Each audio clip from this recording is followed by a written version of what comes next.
हम बात करने वाले हैं हैदर अली की, एक ऐसा शासक जो अपनी योग्यता के दम पर सैनिक के पद से शासक के पद तक पहुंचा। यह बात है उस समय की जब अंग्रेजों ने दक्षिण में निजाम तथा कर्नाटक राज्य पर अपना पूरा प्रभाव जमा लिया था, परंतु उनके विरोध के लिए दक्षिण में एक नवीन शक्ति उत्पन्न हो रही थी। वह शक्ति थी हैदर अली, जिसने एक छोटे से राज्य को विशाल साम्राज्य बनाकर अंग्रेजों का डटकर विरोध किया।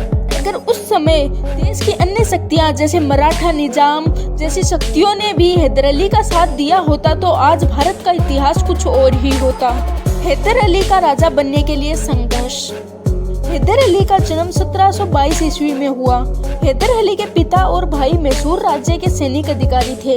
मैसूर राज्य की स्थापना 1565 ईस्वी में विजयनगर राज्य के छिन्न भिन्न होने से हुई थी। हैदर अली के समय मैसूर का राजा कृष्णराव था, परंतु राज्य की समस्त शक्तियां नंदराज के हाथ में थी।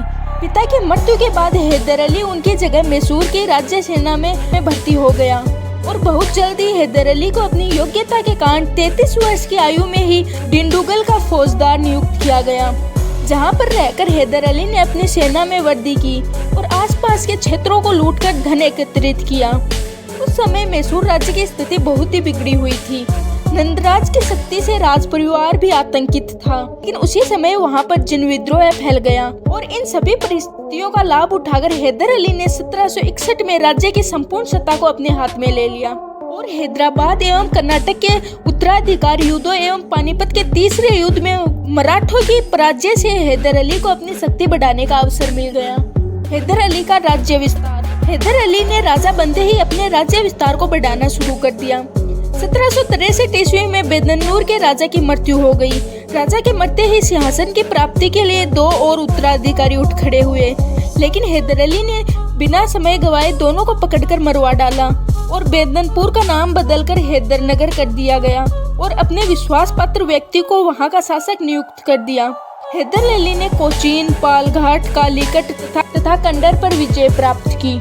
हैदर अली ने मालाबार के नायकों का भी दमन किया और दक्षिण भारत के पोलीनगरों को अधीनता स्वीकार करने के लिए विवश कर दिया तथा सुंडा, सीरो और बूटी को भी अपने राज्य में मिला लिया।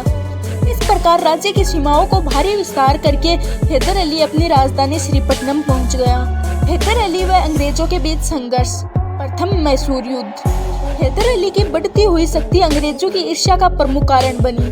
वे भली भांति समझ गए थे कि यदि हैदर अली को नतमस्तक नहीं किया गया तो वो शीघ्र ही दक्षिण भारत में कंपनी का प्रभाव नष्ट करने में समर्थ हो जाएगा।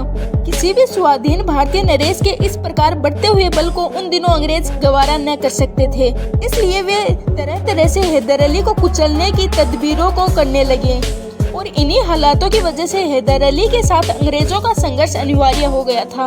हैदर अली की बढ़ती हुई शक्ति से आतंकित होकर अंग्रेज हैदर अली के विरुद्ध षड्यंत्र रचने लगे और अंग्रेजों ने मराठों और हैदर अली के निजामों को अपनी ओर मिला लिया और हैदर अली के विरुद्ध मोर्चा तैयार करने लगे। किंतु हैदर अली एक कुशल सेनानायक ही नहीं बल्कि एक कूटनीतिज्ञ भी था। उसने शीघ्र ही मराठों को धन का लालच देकर अपनी ओर मिला लिया। 1767 में निजाम और अंग्रेजों ने संयुक्त सेना से मैसूर पर आक्रमण किया, परंतु हैदर अली ने अपनी कूटनीति से निजाम को अपनी तरफ कर लिया, जिस कारण अंग्रेज अकेले पड़ गए और बिल्कुल हारने की कगार पर पहुंच गए, जिस कारण विवश होकर उन्हें 4 मई 1769 में संधि करनी पड़ी। संधि के मुताबिक अंग्रेजों ने हट जाने के रूप में हैदर अली को बहुत सारा धन दिया और बाहरी शक्ति के आक्रमण होने पर दोनों ने एक दूसरे की सहायता करने का आश्वासन दिया। इसके साथ ही प्रथम आंग्ल मैसूर युद्ध समाप्त हो गया। द्वितीय आंग्ल मैसूर युद्ध 1780 से 1784। हैदर अली पहले से ही अंग्रेजों से असंतुष्ट था, क्योंकि अंग्रेजों ने उसे 1769 की संधि के अनुसार 1771 में हुए मराठा आक्रमण के अवसर पर कोई भी सहायता प्रदान नहीं की थी। दूसरा कारण यह था कि 1779 में अंग्रेजों ने माही पर अधिकार किया था और माही की फ्रांसीसी फैक्ट्री को हैदर अली अपने संरक्षण में मानता था और हैदर अली ने इसका विरोध किया, लेकिन विरोध के बावजूद भी अंग्रेजों ने उस पर अधिकार कर लिया। कारण हैदर अली के क्रोध की सीमा न रही और एक बार फिर हैदर अली ने निजाम और मराठों को अपनी तरफ कर अंग्रेजों पर आक्रमण करने की योजना बनाई। 1780 में हैदर अली ने एक विशाल सेना के साथ अंग्रेजों के मित्र कर्नाटक के नवाब पर आक्रमण कर दिया।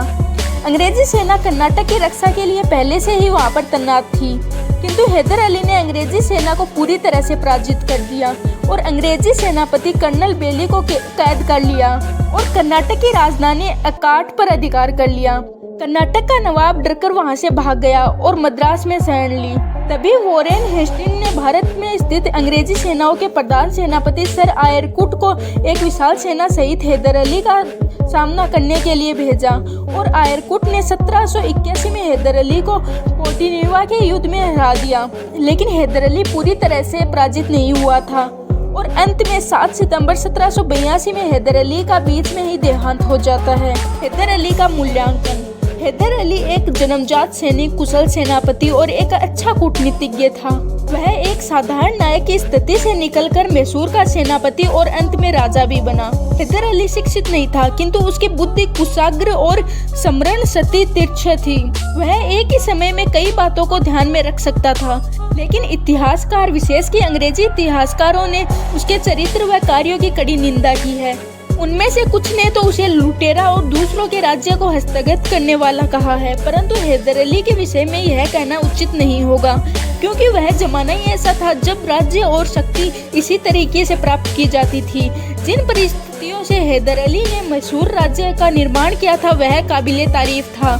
अपनी योग्यता से स्वयं को बनाने वाले इस व्यक्ति ने शुरू में मैसूर राज्य को बहुत ही ज्यादा दुर्बल पाया था, परंतु 8वीं शताब्दी के उत्तरार्ध में उसने उसे भारत की एक श्रेष्ठ शक्ति घोषित कर दिया था। तो ये थी मैसूर के शासक हैदर अली की कहानी। और अगर आपको ये टॉपिक अच्छा लगा तो हमें कमेंट करके बताइए। अब हम मिलते हैं किसी और वीडियो के साथ।